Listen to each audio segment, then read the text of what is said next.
allegations surfacing against immigration officers at the detention center. Weeks before value-added tax is implemented, consumers are weighing in. Find out what they have to say coming up in the Bahamas Tonight, the weekend edition. Now in HD.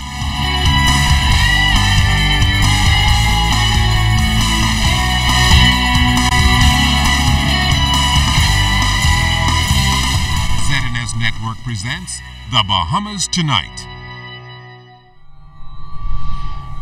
This portion of the news brought to you by BTC Everyday.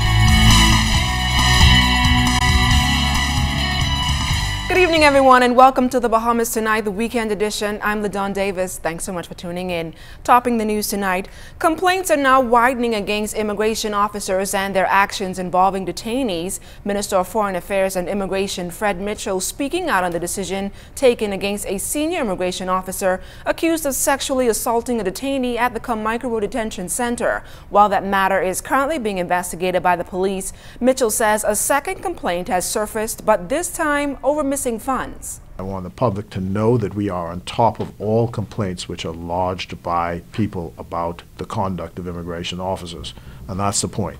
The critics of this seem to give the impression that, the department is closing its eyes and not doing this and not doing that. I want to disabuse people of that nonsense. It's any complaint which is lodged by anyone is investigated, and a determination will be made as to whether the complaint is valid or not.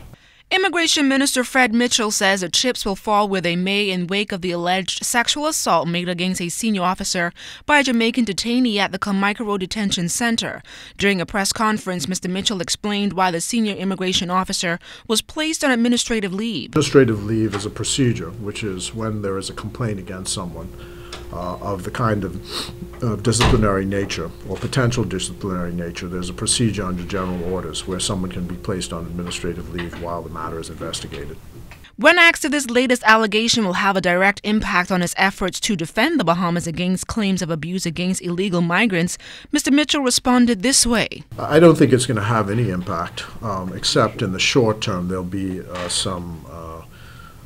the people who are opposed to the policy will, of course, make much of it. I'm sure that over the coming days you'll see a lot of sentiment being expressed in the public domain.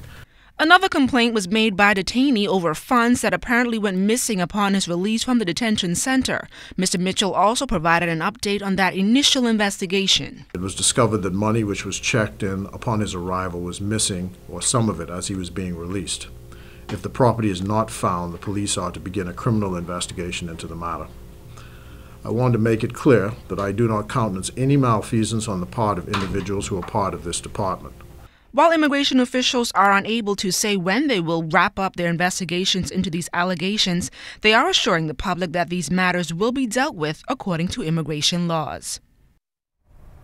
But the sexual assault allegation against a senior immigration officer coupled with ongoing concerns at the Carmichael Detention Center, Foreign Affairs and Immigration Minister Fred Mitchell also revealed that rules to govern the facility are on the way. What needs to happen is similar to the prison. There needs to be a set of regulations which govern the detention center. I think key to that is the recommendation that there ought to be an independent civilian oversight panel that is able to deal with complaints of this nature. And I am, in advance of those detention center rules coming into force, I will be recommending to my colleagues that such a group be put in place immediately. Mr. Mitchell says these regulations will be included in legislation seeking to enforce the government's immigration policy, which is expected to come before Parliament when it resumes next year. In less than 2 weeks, the new value-added tax will take effect while prices will go up once VAT is implemented. It will also force many consumers to cut back in spending. Earlier today, Siesker Adderley sought to find out what this would mean for the purchase of basic necessities such as food. Despite a significant reduction in the rate from 15% to 7.5% and the downward trend on a number of customs duties, some residents are still wondering what impact this new taxation system will have on their daily lives, and this includes the purchase of food. When our news team visited a local grocery store Sunday, it was bustling with activity. We wanted to determine how concerned consumers are about grocery shopping under a VAT regime. Right away, we were met with a strong opposition, as some believe this tax will do more harm than good. It seems to be one big hassle, and I guess without being unpopular, I would say I want to know how the government is going to spend it. It's hurting the people, and we need to put more money for the tourism. We need more tourists coming here, and I don't know how making everything more expensive is going to bring them here. Our pension isn't going up. They had no more money to our pension. So how would they expect for us to survive? Let them who makes the money to the top send the VAT price to them and leave us alone. However, one resident welcomed the government's move to introduce the consumer-based tax. I work with the government sector, so that means we have to be paid. And right now, the tourism ain't cutting it. So the government have to find a way to get this finance. So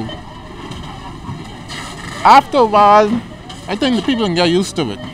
Everybody can settle down and fall in line. But there were some residents who say VAT won't affect them because they have to eat no matter what, so they will make the best of the situation. C'est la vie. I have to eat, my family has to eat, and therefore I will continue to come into the food store even if there's a 7% increase in my food. Doesn't make sense going to Miami to shop because I can't get everything there when I want it. It's all over the world, it's going up, and things are changing, and you got to eat, still got to shop, still got to work, make whatever you can do, just make it work. God will work it out, you see. Yeah, I just believe in God. God will take care of us, while you're at a tax or not.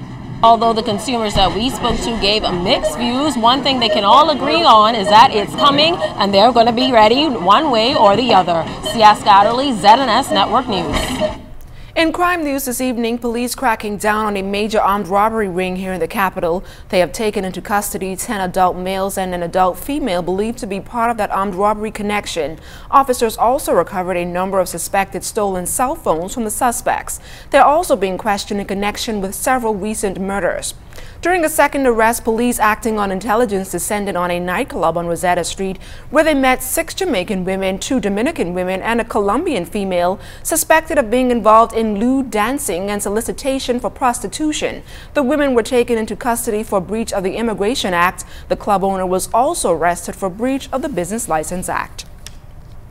As Cuba opens its doors to new opportunities from the U.S. market, it is suggested that the Bahamas and Cuba can also promote cultural differences to benefit the growing tourism markets in both countries. Airlift between the Bahamas and Cuba is said to be quite good, with weekly flights from New Providence and Grand Bahama. At the moment, visitors out of Canada stopped into Freeport for a week and then fly to Cuba for several days and then return to the nation's second city.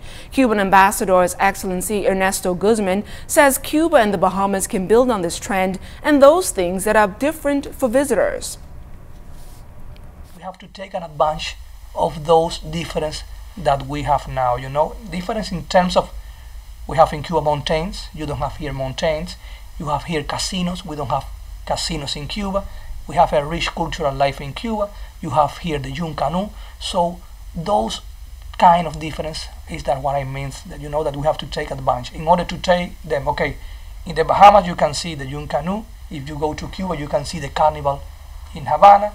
Next year you will see the carnival in the Bahamas. We will have a jazz festival in Cuba on December.